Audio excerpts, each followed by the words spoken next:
Hi everyone, so welcome to the part 2 of the M Kozhikode BMS 2025 solutions. Let's start with the first question now. So first question will be question number 26. We already have covered 1 to 25 in part 1 which is present on the channel. You can go and watch it. So let's go for this question. अब देखो इस question में interesting क्या है, देखो ना, इसमें catching thief और पुलिस वाला ही क्वेश्चन है. A thief run away from a police station with the uniform speed of this, है ना, इतनी स्पीड से जो चोर है वो भाग रहा है. 1 मिनट के बाद पुलिसमैन इसको पकड़ने के लिए लग गया, राइट, है ना. At the end of the which minute will the policeman be able to catch the thief, है ना. अब ये पुलिसमैन के रिस्पेक्ट में सॉल्व करना है क्वेश्चन. ये थोड़ा सा लैंग्वेज इसकी ना ट्रिकी थी, कई लोग इसमें फंस गए या नहीं समझ पाए इसे. तो 1 मिनट के बाद पुलिसमैन ने अगर स्टार्ट करा है तो थीफ 1 मिनट में 100 मीटर आगे होगा. यानी अभी स्टार्ट पे थीफ की पोजीशन है 100 metre and this is at the start, है ना, ठीक है. एंड पुलिस की जो पोजीशन है दैट इज एट 0 मीटर, है ना. पुलिस तो बिल्कुल चला ही नहीं है. अब पहला मिनट स्टार्ट हो रहा है 1 मिनट के बाद, जब से पुलिस ने चेजिंग स्टार्ट करी है, जब से अपन को टाइम को काउंट करना है, राइट, है ना.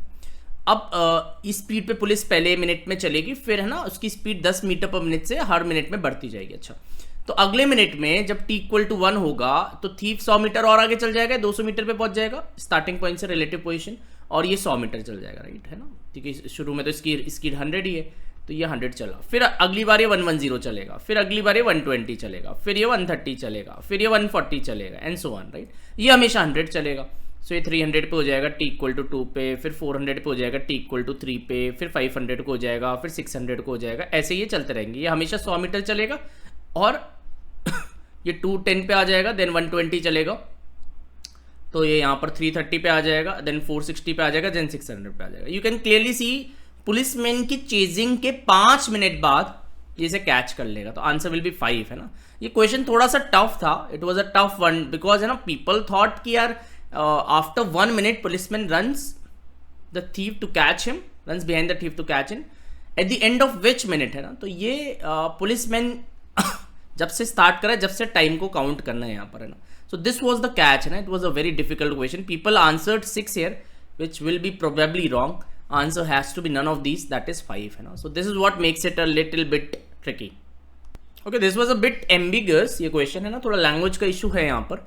बट अगर पुलिसमैन लिखा है ना तो हमें पुलिसमैन के हिसाब से देखना चाहिए, राइट, है ना. Will be able to catch the thief, although they could have made it more clear कि with respect to after which, at the end of which minute after the policeman start chasing will the policeman be able to catch the thief. But in any case this is the answer. Okay, ठीक है, चलो. Next, a lift carrying 50 passengers from the ground floor of a 100-story building is moving upwards. तो ऊपर की तरफ जा रही है. फर्स्ट फ्लोर पे रुकेगी, सेकंड पे रुकेगी, थर्ड पे रुकेगी और फोर्थ को स्किप कर देगी. तो फ्लोर फर्स्ट पे रुकेगी, सेकंड पे रुकेगी, थर्ड पे रुकेगी और फोर्थ को स्किप कर देगी, राइट, है ना. यहाँ नहीं रुकेगी, है ना. The passengers get discharged in a pattern 2 3 3 2 3 3, फिर skip हो जाएगा, then again 2 3 3, then again skip हो जाएगा. ये 5th फ्लोर है, ये 6th है, ये 7th पे रुकेगी, फिर 8th पे नहीं रुकेगी, है ना. 8th को skip कर देगी, राइट, ठीक है. On which floor does the lift become empty? Okay, तो 25 28 23 के आसपास. तो आप वही अपने ऑल्टरनेट डेज में टाइम एंड वर्क में जो क्वेश्चन करते हैं ना, जब अपन काउंटिंग करते हैं, ऐसे काउंटिंग अपने सीखी है कि 4 फ्लोर्स का अगर बॉक्स बनाया जाए तो कितने पैसेंजर्स निकल रहे हैं, 8 पैसेंजर्स निकल रहे हैं, राइट, है ना. ठीक है. नाउ 58 की टेबल में तो आता नहीं है, you can scale it by 6, but 50 से पहले क्या आता है, 48 आता है, तो you can scale it by 6. 48 passengers यहाँ पर 4 into 6 24 फ्लोर्स तक निकल जाएंगे. फिर आएगा 25th फ्लोर, वहां 2 पैसेंजर और निकल जाएंगे, राइट. तो 25th फ्लोर पे खाली हो जाएगी लिफ्ट, है ना. So this is based on the concept जो टाइम एंड वर्क में हम काउंटिंग करते हैं ऑल्टरनेट डेज वाले क्वेश्चन में. अगर आपने वो काउंटिंग कर रखी है तो ये क्वेश्चन आप नॉर्मली कर सकते हो, है ना, ठीक है, इस तरीके से. देन 25th फ्लोर पे दे विल बी 2 पैसेंजर्स जो एम्प्टी हो जाएंगे, तो टोटल यहाँ पर 50 पैसेंजर्स एम्प्टी हो जाएंगे 25th फ्लोर पे, राइट. तो लिफ्ट एम्प्टी हो जाएगी आपके यहाँ पर. Okay, let's move ahead. Next question. This question is based on logarithms, right? अभी we know that कि 1 upon log a to the base b is log b to the base, है ना. ये मतलब ये फ्लिप हो जाएगा, राइट.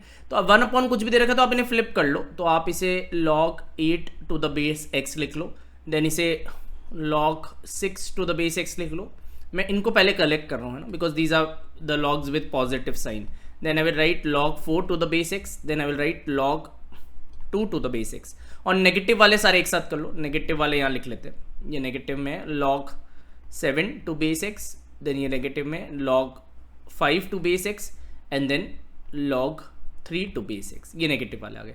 अभी सारे मल्टीप्लाई हो जाएंगे तो will get log x base ही रहेगा 8 इंटू 6 इंटू 4 इंटू 2 और डिवाइड, ये सारे डिवाइड में आ जाएंगे, right. This is a technique we use in problem solving, है ना। It's a very very important technique जो हम यूज करते हैं। अभी कुछ कैंसिल हो रहा है, देखो 5 से तो कुछ कैंसिल होगा, 7 से भी कुछ कैंसिल नहीं होगा, 3 से आप कैंसिल कर सकते हो, राइट। सो 64 इंटू 2 128/35 आ जाएगा, right. Is there any option? I think C option आ जाएगा, log 128/35 to the base x, है ना। तो काफी इजी सिंप्लीफिकेशन का क्वेश्चन है। इस तरह के क्वेश्चन हमने क्लास में भी बहुत प्रैक्टिस करे and it's an important variety to practice. Okay, let's now move ahead. What is the minimum number of times a fair coin must be tossed so that probability, ये इंदौर में भी question आया हुआ है कई बार, रिपीट क्वेश्चन है ना। At least one head की probability of at least one head has to be greater than equal to exceeds, है ना, greater than not equal to, exceeds 0.95। तो probability at least one head is 1 minus probability no head. No head मतलब all tails, तो हर जगह tell आ जाए ना। Tell की प्रोबेबिलिटी हाफ होती है, n टाइम्स आप टॉस कर रहे हो, मान लो n टाइम्स आपने टॉस करा है, तो half into half into half into half n times, this is the probability of all tails, ठीक है। अब आप इसे सॉल्व कर लो, इसको इधर ले जाओ, 1/2 की power n will be less than 0.05, this is 5/20 effectively, right, 5/100 sorry, तो 1/20 इफेक्टिवली। सो 1/2 की whole power n should be less than 1/20। क्या n 1 पे सेटिस्फाई होगा? नहीं। n 2 पे होगा? नहीं। 1/4 1/20 से छोटा नहीं है। n 3 पे होगा सेटिस्फाई? 1/8 भी 1/20 से छोटा नहीं है। 5 अगर आप डालोगे ना तो 1/32 इज लेस देन 1/20, है ना। n 5 is the minimum number of times, और 7 पे भी हो जाएगा बट मिनिमम पूछ रहा है तो 5 आंसर आ जाएगा। This question is based on probability and it's a very standard question that we do and should be done in the exam within 1 minute. Okay, next question. The zeros of this are in the ratio 1:2. Assume the coefficients to be non-zero. Which of these is one of the zeros? तो ये question हमें लग रहा है theory of equations का, है ना। ये क्वेश्चन हमें थ्योरी ऑफ इक्वेशंस का लग रहा है, जहां पर हमें रूट्स का रेशियो दे रखा है, ठीक है। तो 1:2 में है तो आप अल्फा और 2 अल्फा रूट्स को मान लेते हैं ना। This is how we do it, है ना। Sum of the roots 3 alpha is equal to -b/a, these are one of the equations, and product of the roots that is 2 alpha square is equal to c by a, right? This is what we do, है ना। अब अगर आप इसको देखोगे options को तो c और b में दे रखे हैं सारे ऑप्शंस, है ना, ठीक है। तो I need to eliminate this a, है ना। तो एक काम करते हैं what if I divide them, right, what if I divide them, alpha आ जाएगा मुझे, ये काटना है मुझे, है ना। तो 2 अल्फा स्क्वायर अगर अपन 3 अल्फा करें, सेकेंड को फर्स्ट से डिवाइड करो, c by a minus b by a, तो ये a कट जाएगा ना, ये मेरा काम हो जाएगा यहाँ पर। So 2/3 alpha is equal to -c/b। तो अल्फा कितना आ रहा है? -3c/2b आ रहा है। क्या ये दे रखा है ऑप्शन में? देखो, और 2 भी नहीं है नीचे, राइट। तो अल्फा मेरा आया -3c/2b। What will be twice of that? इसको डबल करो यार, -3c/b। ये दोनों रूट्स आएंगे, ये अल्फा होगा, ये 2 अल्फा होगा। Which of these is one of the zeros? अब मेरे को नहीं पूछ रहे कौन सा वाला पूछ रहा है, कोई भी अगर दिख रहा है आपको, आई थिंक ये दिख रहा है -3c/b which is 2 alpha effectively, but यही दिख रहा है मेरे को इन दोनों में से कहीं ऑप्शन में, तो this should be the answer है ना। तो ये भी काफी अच्छा क्वेश्चन था, very short and crisp question, but हाँ, ये वाला कॉन्सेप्ट हम काफी सारे क्वेश्चंस में यूज करते हैं। जनरली हम कंडीशन निकालते हैं कि अल्फा की वैल्यू यहां से निकल के यहाँ डाल के कंडीशन निकालते हैं, बट ये कंडीशन निकालने की जरूरत नहीं है, आप अल्फा ही निकाल लो बी और सी के टर्म्स में, उसको यहाँ डाल दो, बिकॉज ऑप्शन ऐसा डिमांड कर रहा है। तो जो क्वेश्चन डिमांड कर रहा है उसी हिसाब से आपको सोच के करना है ना। That is the, let's say, the summary of this question. Okay, let's move on to the next question now. Next question is again based on mensuration, right, geometry mensuration की काफी क्वेश्चन आते हैं कोझिकोड में, it's really important. Diameter of a solid sphere is 6 centimetre, है ना, और उसको melt करके वायर बना रहे हैं। तो मतलब ये एक स्पेयर है, 4/3 pi r³ r is 3 into 3 is equal to wire बना रहे हो which is a cylinder, wire is a cylinder, है ना। So you will get the volume of the wire pi r², but this is 1 mm, so it will be 1/10 centimeter, right, है ना। 1 mm is 1/10 centimeter, pi r² into h will be the length, है ना, h will be the length of the wire, ठीक है। अभी है ना आपका सब कुछ सेंटीमीटर में अपन ने रखा है, बिकॉज सेंटीमीटर, ये सेंटीमीटर में था तो आई थॉट कि सेंटीमीटर पर कर लो, बट ऑप्शन सारे मीटर में, तो विल कन्वर्ट इट, है ना। तो I am not concern about that, वो देख लेंगे बाद में, तो विल सी दैट, है ना। तो अभी l यहाँ से आप निकालोगे तो विल गेट 4 × 9 36 3600 सेंटीमीटर, है ना। तो दिस विल बी 36 मीटर, क्योंकि इसको 100 से डिवाइड करना पड़ेगा, बट ऑप्शन में नहीं है तो नन ऑफ दीज। काफ़ी सारे क्वेश्चंस का आंसर नन ऑफ दीज आ रहा है ना, which is again a very strange thing, but ठीक है, you have to be very careful है ना। So this was again an easy question, बस यूनिट्स का आपको ध्यान रखना था। If you are careful about the units, I think you can manage it really well. Next, now it's talking about a trapezium whose parallel sides are 25 and 13, तो अपन ऐसा trapezium बना लेते हैं, राइट, है ना। So this is how it looks, while the other two sides measure 15। अच्छा, तो isosceles trapezium है ना, आइसोसेलेस ट्रेपेजियम है, राइट, दैट्स गुड। तो ये भी 15 है, ये भी 15 है, मतलब इसमें तो सिमेट्री आ जाएगी, हालांकि मेरे डायग्राम से आपको नहीं लग रहा होगा, बट कोई बात नहीं। तो this will be symmetrical, this is 13, this will also be 13, this total is 25। तो क्या करोगे, 25 में से 13 को इक्वली डिस्ट्रीब्यूट कर दो, बिकॉज आइसोसेलेस अगर ये ओब्लिक साइड्स बराबर होती है तो सिमेट्री होती है। तो इसमें से इसको माइनस करोगे तो 12 आएगा, तो यहाँ 6 आ जाएगा, यहाँ भी 6 आ जाएगा। अब 15 के स्क्वायर में से 6 के स्क्वायर माइनस करोगे तो हाइट आ जाएगी।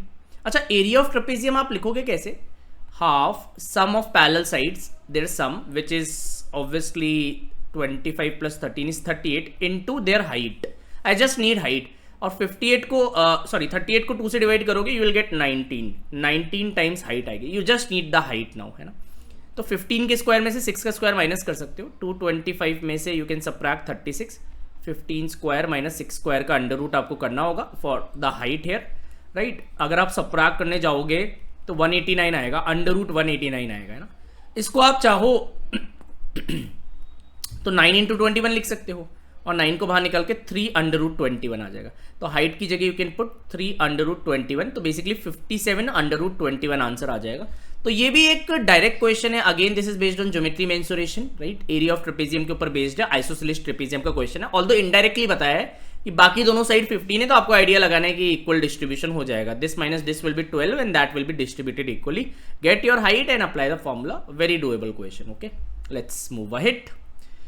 What must be added to this expression so that the result is exactly divisible by this? Okay, मतलब ये एक्सप्रेशन इससे अभी डिवाइड नहीं हो रहा, इसमें क्या ऐड करें कि इससे डिवाइड हो जाए, ऐसा पूछ रहा है।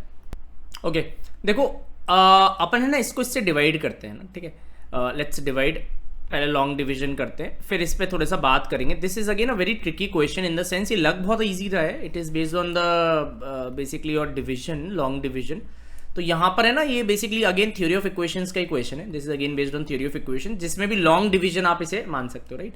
तो हाउ डू वी डिवाइड यार, सबसे पहले यहाँ से हम इसे बनाते हैं, तो we multiply by x square, तो इसको इससे मल्टीप्लाई करोगे तो एक्स की पावर 4 आ जाएगा, इसको इससे करोगे तो 2x क्यूब आ जाएगा, एंड इसको इससे करोगे तो माइनस 3x स्क्वायर आ जाएगा, and then will change our sign, and ये तो चला जाएगा, ये भी चला जाएगा, 3x square minus 2x square will be x square plus x minus 1। अब आप 1 से मल्टीप्लाई करोगे, बिकॉज x स्क्वायर से आपको x स्क्वायर ही चाहिए, you will get x square, you will get plus 2x here, ना 2x into 1 and minus 3 into 1 will be minus 3. Again you will subtract. अब आपका आएगा x minus 2x is minus x and यहाँ आपका 3 minus 1 is 2. तो ये आ जाएगा, है ना, ठीक है। This is the remainder. अब आप ऐसे सोचो, अगर मान लो ये क्वेश्चन ऐसे होता कि मान लीजिए यहाँ पर लिखा होता let's say what must be added to 34, suppose यहाँ 34 लिखा हुआ था, so that the result is exactly divisible by, मान लो यहाँ 9 कर दो आप, है ना। तो आप क्या करते, 34 को 9 से डिवाइड करते, right, you would go for this division and you get 7 is the remainder. तो आप क्या करते, इस 34 में 7 सबट्रैक्ट करोगे ना, जब जाके आपको आएगा, राइट, क्योंकि जो रिमाइंडर होता है ना वो सबट्रैक्ट करते हैं तो 9 की टेबल पकड़ में आती है, राइट।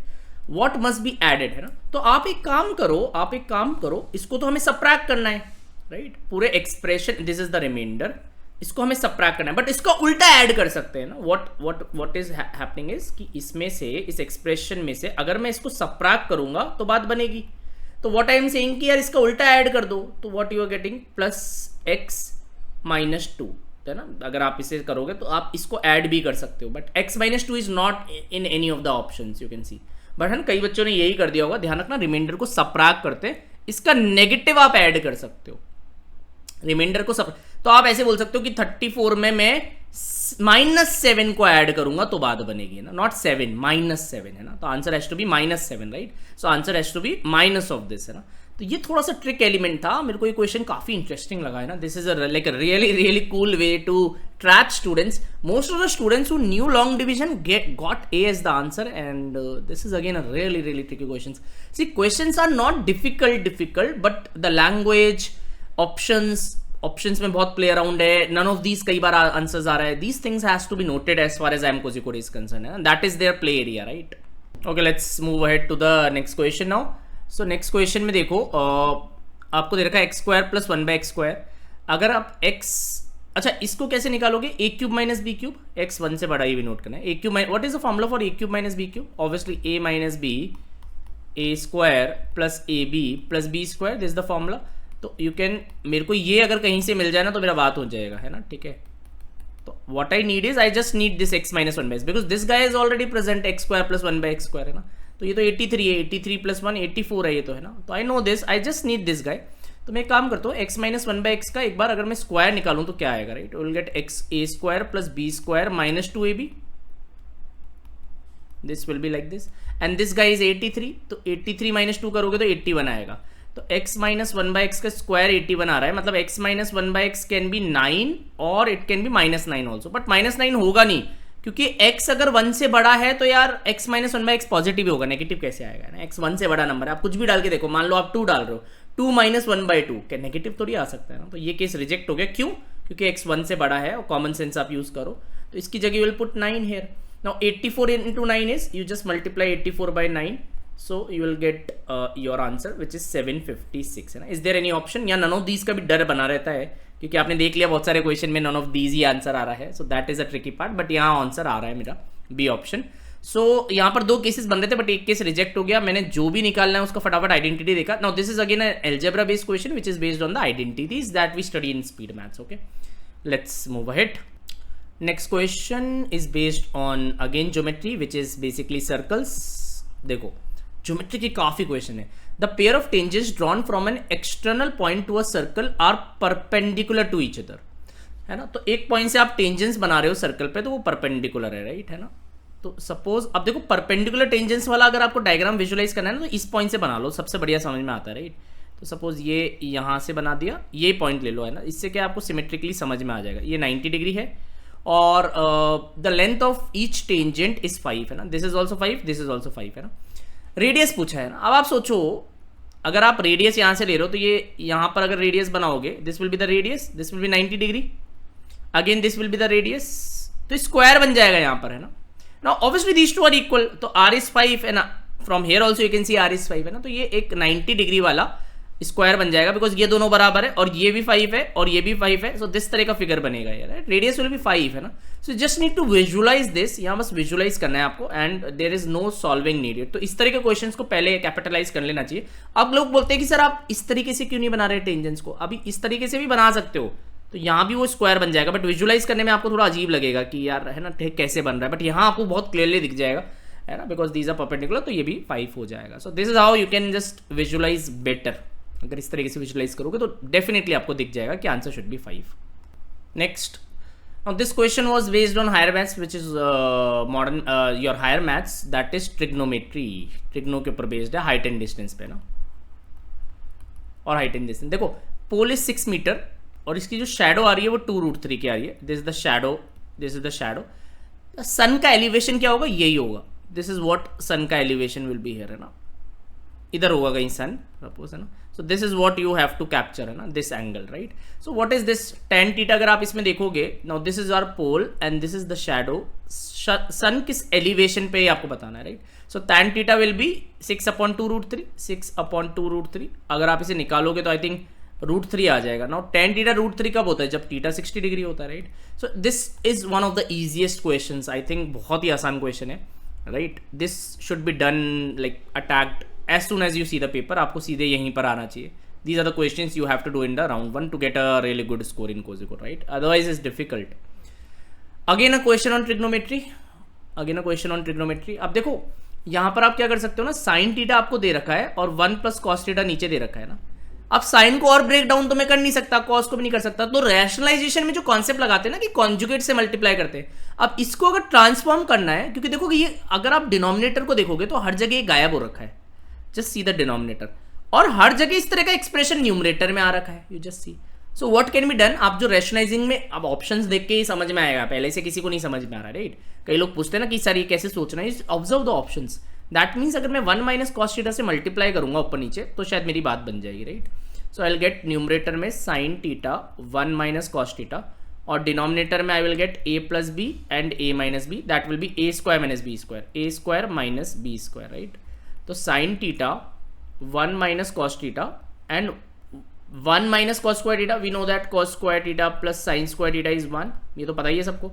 तो 1 माइनस कॉस स्क्वायर थीटा क्या होगा, साइन स्क्वायर थीटा, तो you can write sine square theta here and you can cancel it, तो 1 minus cos theta by sine theta आ जाएगा ना। तो this is again a fairly easy question, so 1 minus cos theta by sine theta, option 3 should be the answer here. But आपको बस ये observe करना है कि कौन से पाथ पे आपको जाना चाहिए जिससे आंसर आ जाए, that is the key point here, है ना। Otherwise if you know it you will be able to solve it, है ना, श्योरली। Let's move ahead.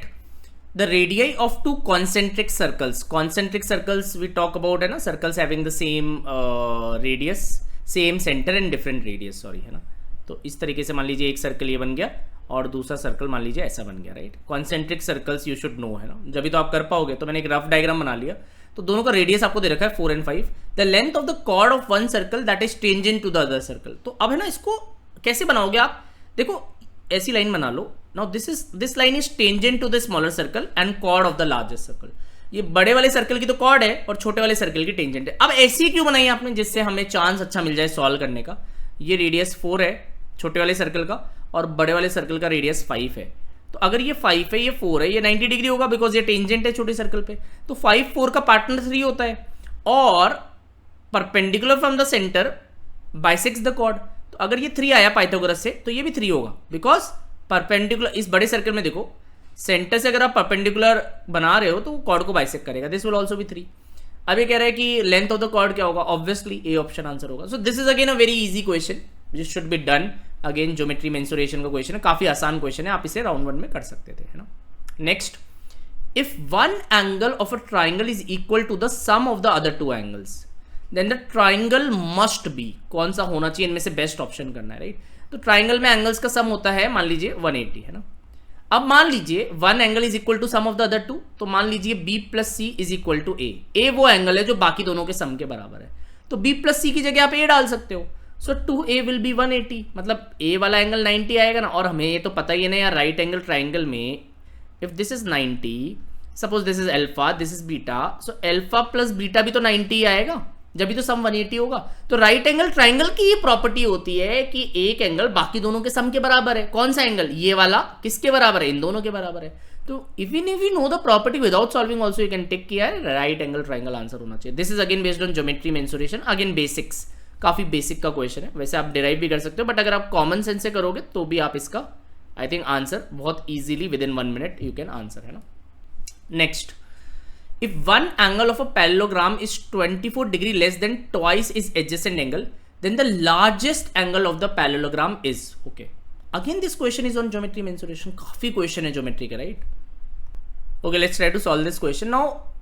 अब देखो इसमें लार्जेस्ट एंगल पूछा है तो सबसे पहले अपन इस पे बेट करते हैं ना। Let's do it by options only. मान लीजिए एक एंगल 136 है तो दूसरा क्या होगा, adjacent angle, because adjacent angles का सम 180 होता है। तो 180 में से अगर आप 136 माइनस करोगे, I think all of you can do that, so you are going to get 44। अब देखो if one angle of parallelogram is 24 degree less than twice is adjacent angle, अब इसको डबल करके 24 माइनस करेंगे तो ये आने वाला नहीं है, मतलब ये यहाँ वर्क नहीं कर रहा है ना। So this is not the answer. अगर आप दूसरे ऑप्शन के ऊपर बेट करो जो कि सेकंड लार्जेस्ट यहाँ दिख रहा है आपको 112, अगर सपोज ये आप कहते हो कि ये 112 है तो 180 में से अगर आप 112 माइनस करोगे तो you will gate 68, so this angle will be 68 now. अब 68 के डबल में से आप 24 माइनस करोगे तो सेट हो जाएगा, देख लो आप 68 को अगर आप डबल करोगे यू गेट 136, इसमें से 24 माइनस करोगे यू विल गेट 112, मतलब यही वाला पैरेललोग्राम है, इसका सबसे बड़ा एंगल इज 112, है ना। So by options you can do and you can also, this is the method 1, this is what is recommended कि यार सबसे बड़े ऑप्शन को पहले करके देखो और फटाफट कर लो इसको। Don't go by the traditional approach है because time is very limited. Otherwise आप ऐसे भी कर सकते थे कि यार आप इसे मान लो x, तो this will be twice of this minus 24 and then इनका सम आप इनका सम करके आप 180 कर दो, x की वैल्यू निकाल लो, ये वैल्यू निकाल दो and then this guy will be the answer, whatever, ऐसे भी you can do it, but I thought कि ऑप्शंस वाला ज्यादा बेटर रहेगा यहाँ पर। Next, the average of any 4 consecutive odd positive integers where the first number is a multiple of 3 must be divisible by, है ना। तो ये नंबर सिस्टम का क्वेश्चन लग रहा है which is mixed with averages, ये कॉम्बो बना रखा है बेसिकली। देखो एवरेज ऑफ एनी 4 कॉन्जिक्यूटिव है ना, सबसे छोटे ले लेते हैं अपन है ना, whether first number is a multiple of 3। अच्छा पहला नंबर 3 की टेबल का होना चाहिए, मान लीजिए 3, 5, 7 और 9 लेते हैं ना, तो इनकी एवरेज, इनका मिडिल पॉइंट आएगा बिकॉज ये एपी होगी, तो एवरेज यहाँ पर 6 आ जाएगी राइट। 5 और 7 का मीन क्या होगा, 6 होगा राइट। और नंबर्स कैसे लिख सकते हो, average of any 4 consecutive odd positive integers where the first number is a multiple of 3। First number is a multiple of 3, तो 6 से भी स्टार्ट कर सकते हो, तो बट 6 तो इवन नंबर है, ऑड नंबर नहीं है, तो ये तो काम नहीं करेगा। अगली बार इसकी टेबल में 9 आता है, 9 से स्टार्ट कर सकते हो, 9, 11, 13, 15, यहाँ पर मिडिल पॉइंट क्या आ जाएगा, 12 आ जाएगा राइट। 9 हो गया, आप 12 से स्टार्ट नहीं कर, 15 से भी स्टार्ट कर सकते हो, 15, 17, 19, 21, यहाँ एवरेज 18 आ जाएगा राइट। तो ये सब एवरेज आती रहेगी। Must be divisible which of this, अब देखो ये सब नंबर 2 से भी डिवाइड हो रहे हैं, 3 से भी डिवाइड हो रहे हैं और 6 से भी डिवाइड हो रहे हैं, 4 से नहीं हो रहे बिकॉज 6 4 से नहीं हो रहा, तो ये तो गलत है। बट ये तीनों ऑप्शन, ये तो ये थोड़ा सा एक है ना एम्बिग्यूटी थी यहाँ पर, तो basically it's a wrong question. I think A, B और डी है ना, सबसे ही डिवाइड हो रहे हैं, नंबर 2 से भी हो रहे हैं, 3, क्योंकि 6 से होंगे तो 2 और 3 से तो होंगे ही ना, और 6 से ये 6 की टेबल के ही नंबर आ रहे हैं सारे राइट। तो 6 से हमेशा डिवाइड होगा, तो 2 से भी होगा, 3 से भी होगा, 4 से नहीं होगा बिकॉज 6 4 से नहीं हो रहा ना, तो ये नहीं होगा आंसर। बट हाँ बाकी तीनों ऑप्शन आंसर आ रहे हैं, तो थोड़ा ये भी थोड़ा एक रॉन्ग फ्रेमिंग वाला क्वेश्चन था, बट ठीक है, आई होप ये कॉन्सेप्ट क्लियर है आपको। तो एक सेट यहाँ दे रखा है, now this is based on set theory और Venn diagrams, whatever you want to say right. And इसमें पीएनसी का जो एलिमेंट आता है उसी के ऊपर बेस्ड है। The number of subset that contain exactly 3 of this element, तो 5 ऑब्जेक्ट्स में से आपको 3 को सेलेक्ट करना है, 5 C3।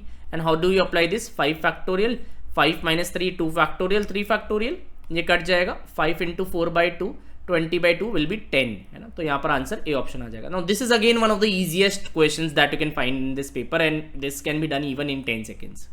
Okay, let's move to the next question here. Next question है 3 bells ring at an interval of 3 hours, 4 hours, 16 hours।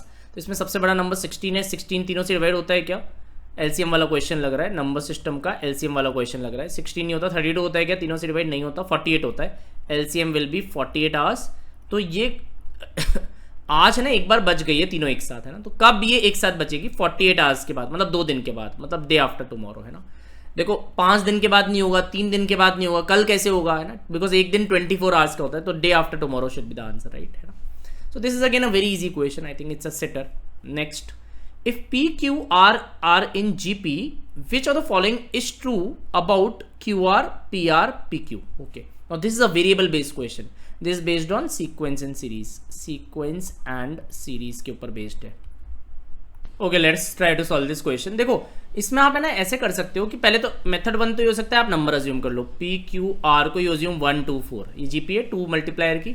अब Q R, P R और पी क्यू आप निकाल लो, तो this will be 8, P into R will be 4 and P into Q will be 2, ये भी एक 1/2 मल्टीप्लायर की जीपी आ गई है ना। तो यू कैन क्लियरली सी ये जीपी आ रही है, and you can take your answer and move ahead ना। Now there can be a more technical approach as well कि भाई अगर ये GP है तो we know that P upon Q, या we can say, let me write like this, यहाँ common ratio क्या है Q upon P और यहाँ कॉमन रेशियो क्या है R upon Q, so I can say that है ना। अभी आप है ना अच्छा इसका उल्टा करोगे तो P upon Q आएगा और इसका रेसिप्रोकल करोगे तो Q upon R आएगा राइट है ना। This we can always write invertendo वाला रूल लगा के। अभी यहाँ कॉमन रेशियो देखोगे P/Q आएगा बिकॉज R तो कटेगा, this upon this will be P/Q, and यहाँ कॉमन रेशियो देखोगे तो वो Q upon R आएगा। Now this two common ratio are equal, that means ये GP है। This is a technical approach that you can take and you can check कि GP आएगा 100%, और you can assume values and check that way as well. But ये काफ़ी आसान question है, you can do it है ना definitely. Next, there is a 4 in a 5 chance that A can complete the marathon, there is a 5 in a 8 chance that B can't, ये important था। Now these are the traps that you have to, A can and B can't दे रखा है right, which is independent of A's performance, मतलब independent events है, ये एक hint दे रखी है यहाँ पर कि independent events है। ये क्वेश्चन है प्रोबेबिलिटी का, और उसमें भी जो इंडिपेंडेंट इवेंट्स वाला कॉन्सेप्ट था, what is the probability both A and B end up completing। Now see, PA will be 4/5 and PB dash will be 5/8. So what will be PB? 1 minus 5/8, that will be 3/8. अगर अब आपको A and B end up completing, दोनों को करना है, A and B करना है right, तो इंडिपेंडेंट इवेंट से तो मल्टीप्लाई हो जाएगी इनकी प्रोबेबिलिटी, है ना। अब देखो ये थोड़ा स्केरी क्वेश्चन था, मतलब इन्होंने ऑप्शंस ऐसे दे दिए कि आप डर जाओ और छोड़ दो इस क्वेश्चन को, but I think this is again one of the easiest questions to attempt. So basically 3/10 that is 0.3। Answer बहुत प्यारा सा ऑप्शन आ रहा है, दैट इज 0.3, है ना। तो इसमें डरना नहीं है, this question based on probability independent events. I think you can definitely execute these questions in the exam, है ना, you should do, right. Next, what is the area of quadrilateral included inside the point, है ना। अब देखो यहाँ chances ये हैं कि पॉइंट्स ऐसे होंगे कि बहुत इजी आंसर आ जाए। तो method 1 can be, you can go for the formula, but मैं यहाँ एक बार बनाता हूँ।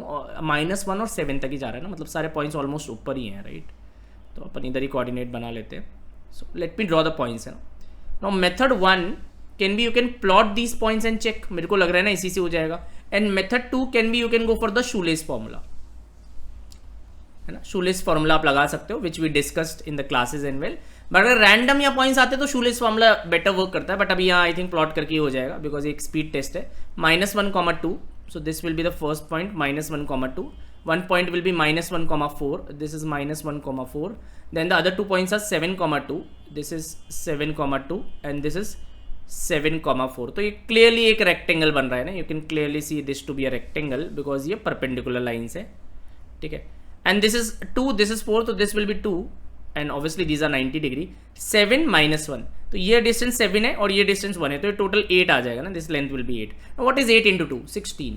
सो you can go for area of rectangle is L into B, so you can go for 8 into 2, 16 answer आ जाएगा। विच आई थॉट कि ऐसे ही हो रहा होगा, कुछ स्क्वायर या रेक्टेंगल टाइप कुछ बन रहा होगा and we will be able to do it directly, वही केस था।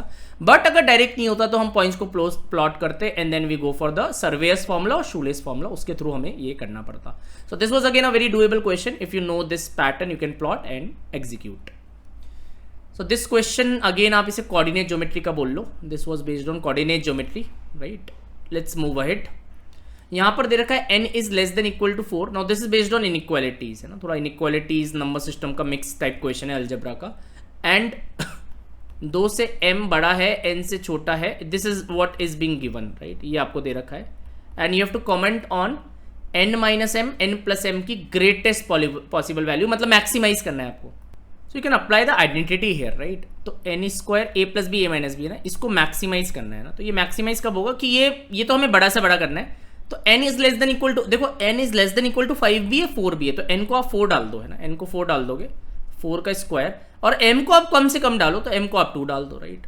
तो this is how you can do it. 16 - 4, 12 will be the maximum value. इसके अलावा कुछ और डालोगे तो आई थिंक, और ऑप्शन में भी दिख रहा है, तो इसको ज़्यादा से ज़्यादा करा, इसको कम से कम करा, ये ज़्यादा से ज़्यादा 4 हो सकता है, ये कम से कम 2 हो सकता है। You just put the values, will get the maximum value which is should be option see here, right.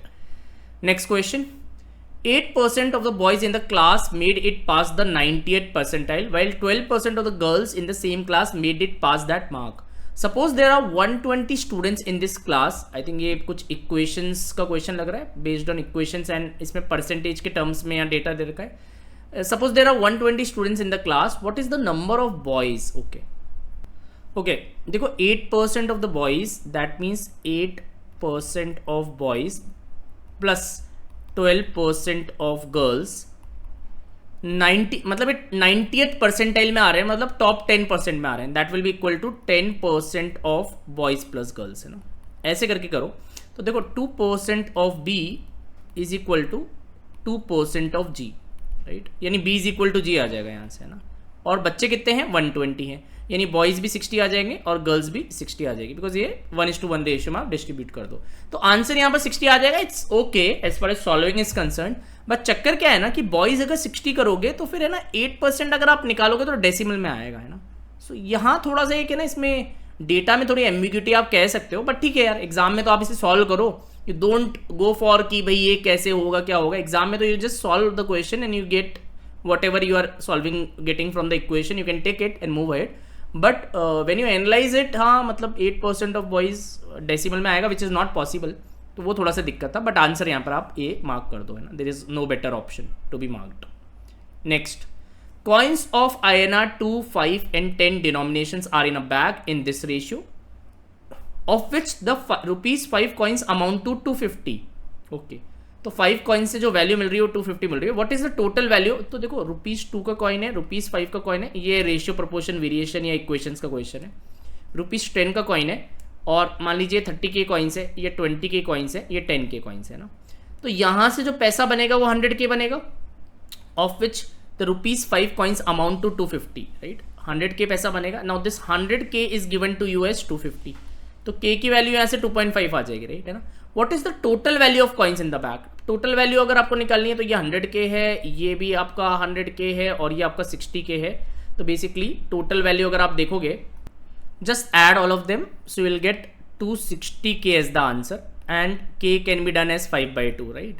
So 13 into 5 is 650 rupees total यहाँ पर आ जाएगा ना। So this is again a very easy question based on RPV. It's a standard question and I think it should be easily handled, यहाँ पर कोई दिक्कत नहीं है।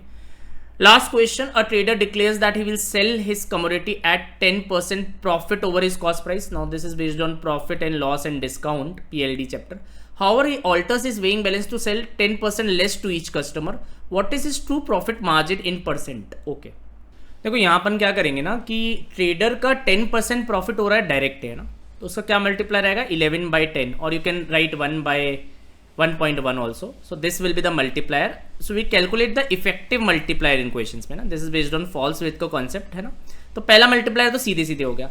अब दूसरे में क्या कर रहा है, ये 10% कम दे रहा है, तो कस्टमर को 1/10 का लॉस हो रहा है ना, क्योंकि इस पे कस्टमर को क्या हो रहा है ना, 10% कम क्वांटिटी मिल रही है, 10% कम मिल रहा है, तो इसको डायरेक्ट लॉस हो रहा है कस्टमर को।